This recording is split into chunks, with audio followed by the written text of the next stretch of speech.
Hello there, men, and welcome to the Masculinism Movement channel, a place for men to be men and talk about masculinity and men's issues. I'm your host, Brian Krall, and today I'm going to be teaching you about Briffaults Law.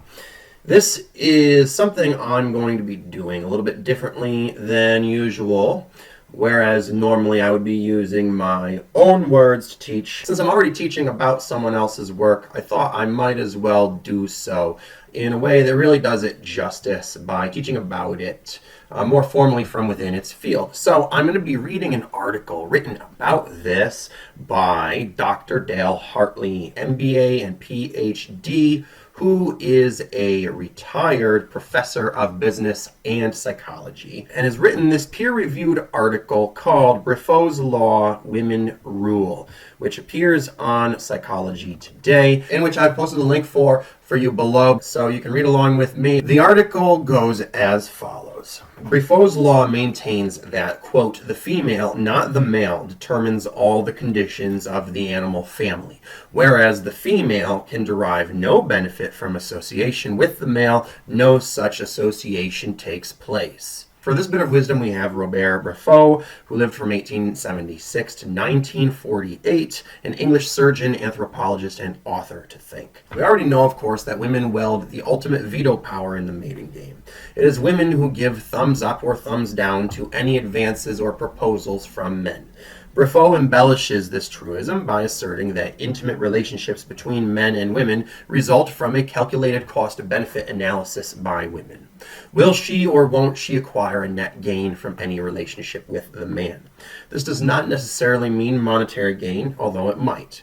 Other types of gain might be social status, sexual compatibility, anticipated future happiness, emotional security, and the male's capacity for fatherhood. Men, put that in your pipe and smoke it. Briffault continues with these three corollaries to his law.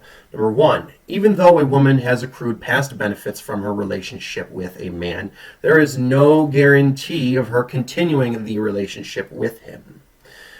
Okay, so think about that. I'll repeat it for you. Even though a woman has accrued past benefits from her relationship with a man, this is no guarantee of her continuing the relationship with him. So even though you might have already, done a lot for a woman, shown obligations and commitment to her, invested in her, signed over parts of your life to her even, right?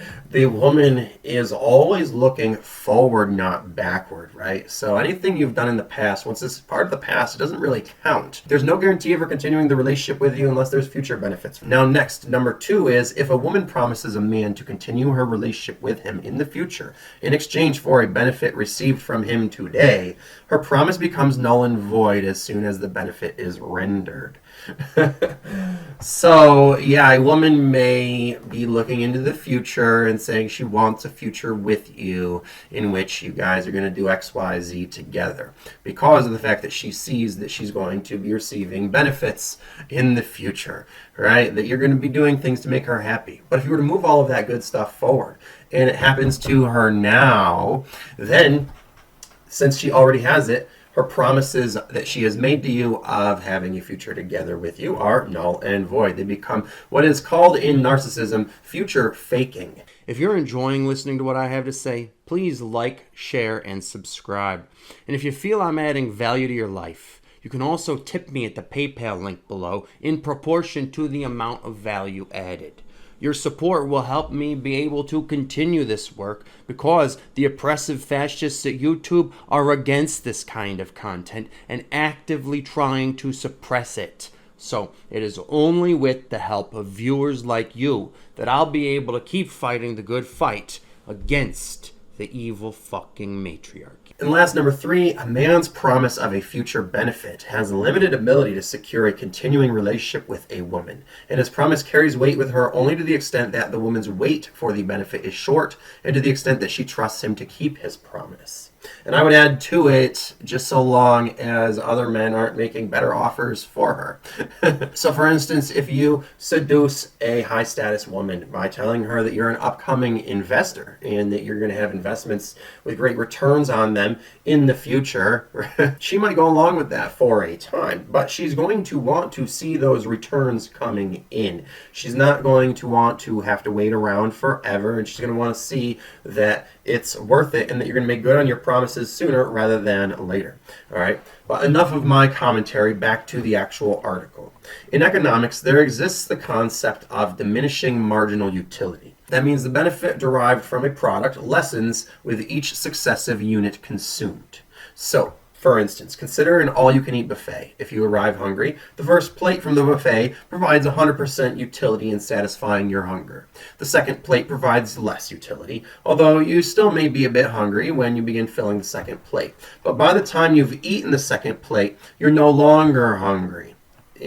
If you return to the buffet for a third plate, you will probably feel overstuffed after eating it. In terms of utility, now you're in negative territory. And that is exactly how women see men, as all-you-can-eat buffets for their resources. So the article concludes by saying, if we accept Briffaults Law at face value, women derive diminishing marginal utility from their relationships with men after acquiring the desired benefits. So it's almost as if women don't fall in love with men, but the things that they want to get from men, and the idea that they can get these things from men, and once they get them, they are satiated and begin a process of losing interest in a man, just as you would at a food buffet as you become full. So to me, Briffaults Law really makes so much sense. It really explains how women think and function psychologically in making commitments to men,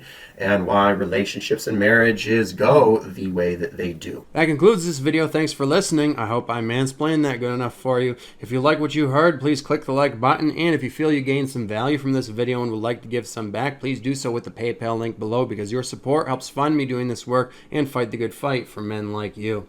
If you are ready to take the red pill and wake up from the matrix and the matriarchy controlling it and learn everything you need to know about female on male sexism, get your copy of my newly released book called Misandry Exposed, on sale now for a special price that won't last long. So check it out by clicking the link below. And otherwise, take care of yourselves, men, because no woman out there is going to.